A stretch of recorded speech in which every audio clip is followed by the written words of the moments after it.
Megastar Chiranjeevi Athiloka Sundari Sridevi నటించిన Jagadeka Veerudu Athiloka Sundari cinema ఈ cinema మే 9, 1990లో release అయింది. అప్పటి నుంచి ఇప్పటి వరకు జగదేక వీరుడు అతిలోక సుందరి మూవీ అంటే చాలా మంది పడిచేస్తారు. ప్రస్తుతం ఈ మూవీ రిలీజ్ అయ్యి 30 ఏళ్ళు పూర్తి చేసుకున్న సందర్భంగా దీనికి సంబంధించిన వివరాలు, ఆసక్తికరమైన విషయాల గురించి మెగాస్టార్ చిరంజీవి అలాగే ప్రొడ్యూసర్స్, డైరెక్టర్లు పలు ఆసక్తికర విషయాలను షేర్ చేసుకోవడం జరిగింది. ఇదే విషయాలను సోషల్ మీడియాలో షేర్ చేసుకుంటూ ట్రెండ్ చేస్తున్నారు. తెలుగు సినిమా చరిత్రలోనే జగదేక వీరుడు అతిలోక సుందరి ఓ తుఫాన్ అనే చెప్పాలి. రేపటితో ఈ చిత్రం విడుదలై 30 ఏళ్ళు అవుతుంది. ప్రస్తుతం మూవీకి సంబంధించి జోరుగా ప్రమోషన్స్ జరుగుతున్నాయి.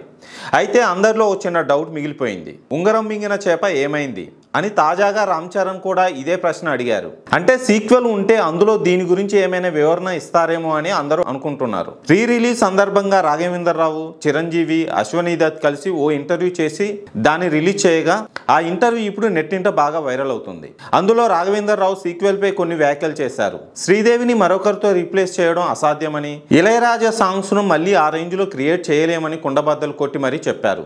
దాంతో Jagadeka Veerudu sequel plan మానుకోవడం better అని తెలుస్తుంది. చిత్రానికి మాస్ట్రో ఇళయరాజా అయితే ఎవర్ గ్రీన్ సంగీతాన్ని, పాటల్ని అందించారు. ఈ చిత్రంలోని పాటలు నేటికి కూడా ప్రేక్షకులను అలరిస్తూనే ఉంటాయి. ఈ మూవీకి కథను యండమూరి వీరేంద్రనాథ్, స్క్రీన్ ప్లేను జంధ్యాల అందించారు. మే 9 నుంచి 2D, 3D ఫార్మాట్లలో ఈ చిత్రం ప్రేక్షకులను పలకరించనుంది.